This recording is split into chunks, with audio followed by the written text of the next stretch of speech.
Mission Impossible 2. Mild sequelitis. Mission Impossible 2. Directed by John Woo, and boy did it feel like it. This one was released in May of 2000 with a runtime of 2 hours and 3 minutes, starring Tom Cruise, Doug Ray Scott, Thandie Newton, Ving Rhames, again, Richard Roxburgh, and John Paulson. As for the money, it had a budget of $125 million, had a domestic take of $215 million, foreign take of $330 million, giving it a worldwide of $546 million. That in turn gives them a profit of $421 million and then some. No surprise they want to make more of these. So let's get into the characters. Tom Cruise, once again, as Ethan Hunt. Once again, very likable, very relatable. Appears to display a better range of emotion in this one. Of course, the driving force of the movie and someone that you're believable and happy to invest time in. Doug Ray Scott playing Sean Ambrose.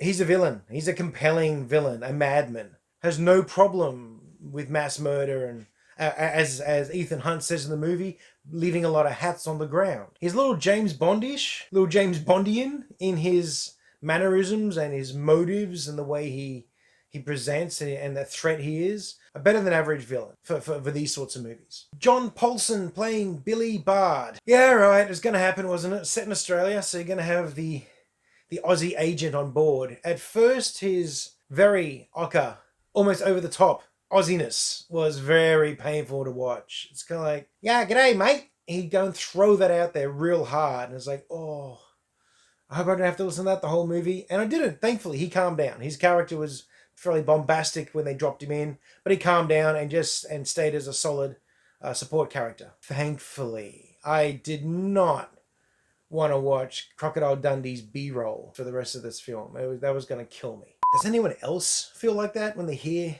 their national accent portrayed on a big screen and it just doesn't feel right, or just irritates you? It just annoys you? Anyone else have issues with that, or is it just me? Ving Rhames is back as Luther, and once again he's got a good on-screen presence, but he just feels very underutilized. He does get to shoot a grenade launcher a few times at the side of a helicopter. That's nice. He escapes from a car bomb. Also cool. He's got some extra dialogue. He almost acts as Hunt's common sense for some of the movie, which is good too. I just always feel like I want more of Luther. I want to see Luther do more. I want to see him in some action beats or some proper spy stuff running around, as opposed to being the man in the van. But as the man in the van, good value. Thandie Newton as Nia Hall, likable character. You're meant to like her. They wrote her as such, and she pulled it off well. When my wife and I were watching this again, at very first, she's like, "Is that Gamora?" And I'm like, maybe, but it wasn't. It wasn't. I did have to check IMDb real quick. You never know, but no, it wasn't. You didn't really know how she's going to go with this. She was somewhere between very competent and out of her depth. Made things quite nervous, made things quite tense when she got in trouble. But the actress really pulled this off. Decent range of emotion. She was sassy, she was funny, she was smart, then she got scared and she got serious. She did the whole thing. At no stage, however, did she feel like just a Bond girl. That was interesting. I liked that. Yeah, maybe the romance with her and Ethan Hunt was a little rushed. By little, I mean very. You know, it's an action movie. It's a bit, yeah. Richard Roxburgh as the villain's henchman, Hugh Stamp. Mr. Stamp was pretty good. He was menacing. He was clearly smarter than his boss in some respects. I think Ambrose has made that supervillain mistake of not listening to his advisors and not paying attention to his henchmen, because Mr. Stamp was right. A couple of times in the movie, actually, his suspicions were on point. In fact, pretty much all the henchmen in this movie were on the ball. The tech guy, and then the other standover guy, and the tough guy, and then Mr. Stamp.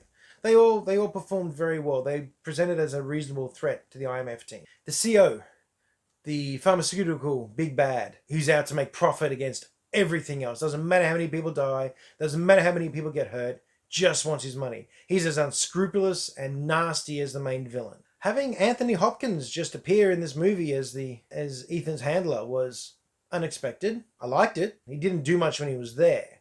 But when he was on screen, he came across as a real manipulator. You got a feeling he's pretending to be Ethan's friend as long as he needs to, but then he hands out the threats, and the not so gentle coercion. It's Anthony Hopkins. I mean, come on. So overall, the characters were good. There wasn't anything super standout about them. No drawbacks. So yeah, a 3. On to the story. The story for this one felt generic. It still kept your interest, I suppose, mainly because of the characters, what they were doing, and the writing that came along with it. But the story itself was pretty simple up until the end, where it got very roundabout complicated.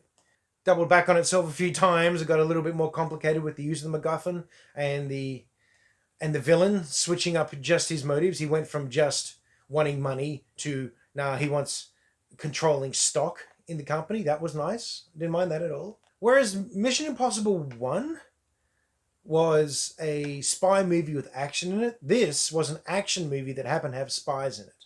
I complain more about that, but it's directed by John Woo, and he's going to do what John Woo does. And he does an action flick. The opening sequence on the airplane, suitably dramatic, good way to establish a bad guy by killing a couple of hundred people. Little bad guy generica, but still paints the picture that you want. The opening scene set the tone for the whole movie with the face swap shell game, which is on and on and on throughout this one. They really lent into that Mission Impossible trope, theme, feel. The rock climbing scene was crazy, mainly because it was real. Mad.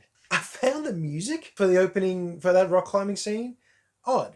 Didn't seem to match what we were watching. It didn't match, but it did match, much like Guardians of the Galaxy, for example. The music doesn't suit, but it's perfect for it. Watching the cat and mouse game around the dances for Nia Hall's intro was fun. Of course, Ethan Hunt turning up and their chemistry and the carry on during that whole pseudo heist was very nicely done. Soldier on the character and the resulting car chase, also excellent.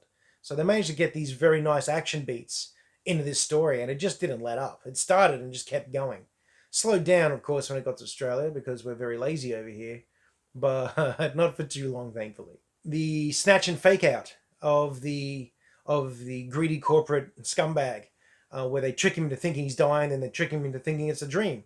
Classic IMF, very keen. Again, another throwback to some of the best episodes of the TV series. So you've got all the original Mission Impossible TV series. I just grabbed the nearest 4 seasons that I've got. It's good value. It's old and it's kind of bad, to be honest, in a lot of places, but it's also very, very clever. And yeah, that's Leonard Nimoy. Very surprised when he turned up. When Spock turned up in Mission Impossible. Wasn't expecting that, but it's very cool. The romance was so rushed, it felt like a James Bond movie. That was one thing that annoyed me, but at the same time, I didn't want to spend half the movie on them being all cuddly either, so I don't know. You couldn't really cut it out because a lot of the story was based around the fact that Ethan was emotionally invested in her. But at the same time, I didn't care. The way that the story started with a bit of a mystery as to not only they're after this thing, but they didn't even know what it is. Well, it was the whole them being mystified was ruined by the fact that we knew what it was from the very opening scene. I would have enjoyed finding out about that a little further along, but you also had to set up the movie, so it's probably a coin toss on that one. Overall, the story used an interesting and effective MacGuffin. It took your fairly standard James Bondian routes through the story's terrain, and you stayed engaged throughout the story. So, happy to give this one a 3 as well. Okay, look and feel. So, now for look and feel. Okay, the new take on the music at the start. Didn't like it. Funny with music. I'm very funny with theme music in particular. I don't mind it when they mix things up in clever ways. I don't know, a little bit too much rock and roll in my Mission Impossible music. I'm old. The way that they keep dropping different sections of the theme music in throughout the movie, they blend it all together, I quite like. I thought that was clever. The technical advancement, the tech jump from Mission 1 in 96 to Mission 2 in 2000 is very noticeable. I hadn't really thought of it until I rewatched these movies so close together. And yeah, huge jump. Just stood out at first, like, whoa, that's a leap. Once again, we have these signature overhead shots and stares. The cinematographer loves steps.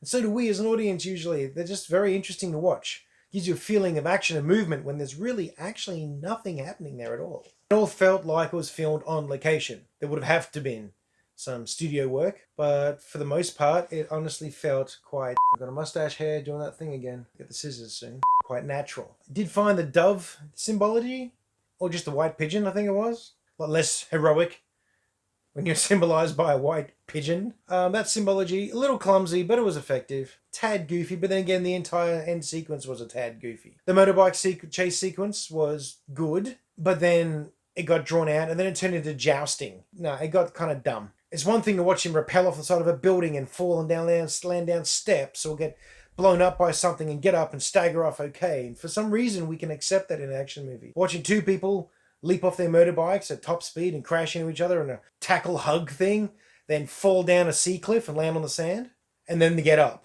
That just seemed to stretch it out a little bit too far. My immersion snapped at that point. It's like, okay, we just shouldn't be able to do anything right now. The final punch-up, again, it also dragged on a bit too long, to be honest.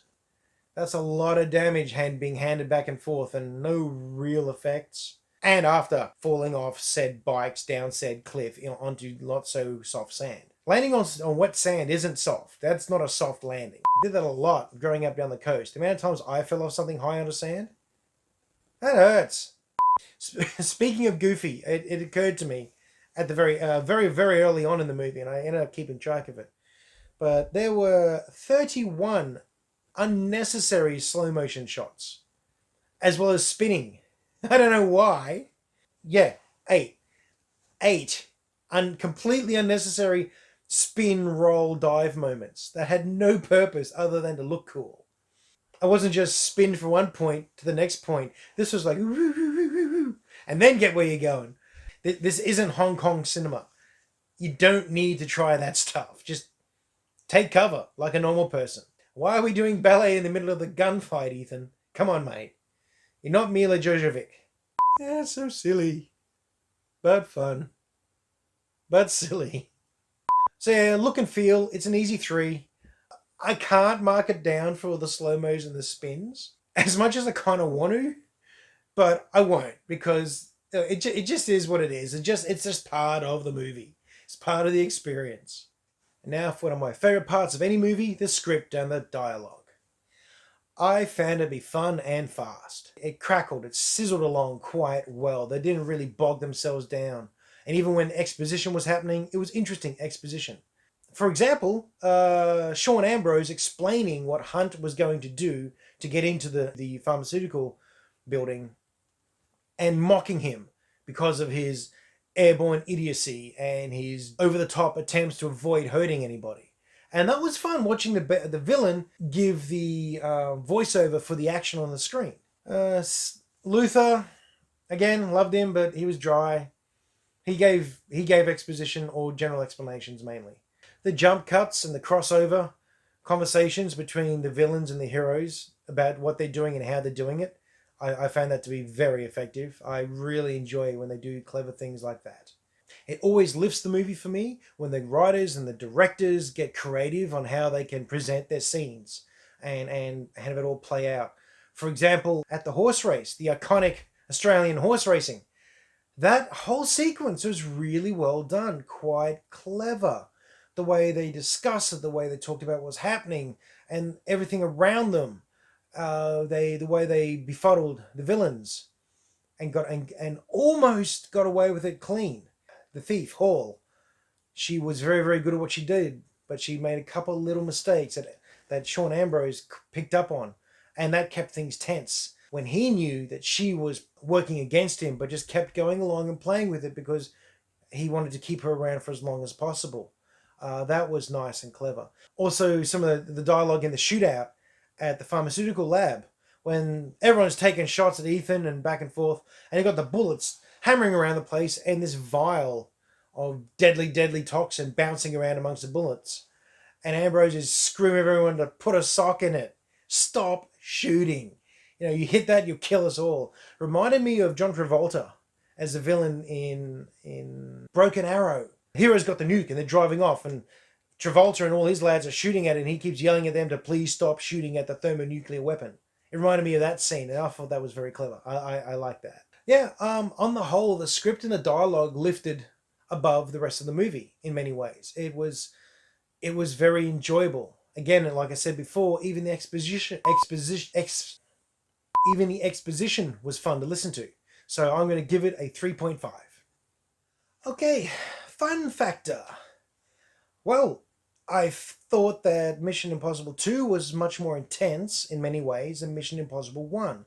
But at the same time, it felt like a weaker entry. Maybe it was because it felt more like an action movie than a spy movie. I mean, I love Mission Impossible for the spy stuff. But if someone said, do you want to watch number 1 and number 2, I'd say number 1. Keep thinking of all the things I really enjoyed and had a great time with, and I did have a lot of fun.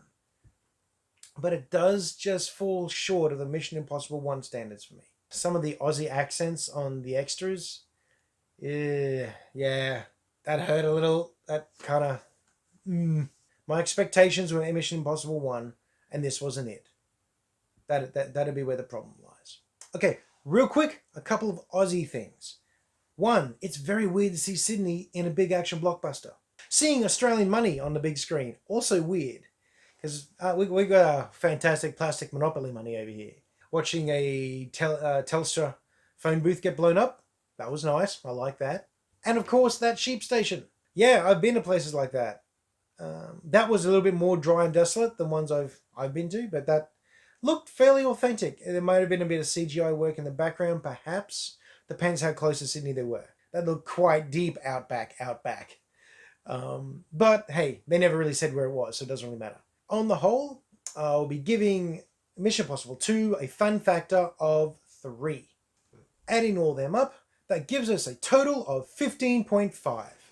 A good movie. Slightly better than good. Had fun, will watch it again, would recommend it, but only after seeing MI1. Anyhow, that's it for my review. Thanks for watching. I hope you enjoyed it. As usual, feel free to comment down below and subscribe if you want to see more.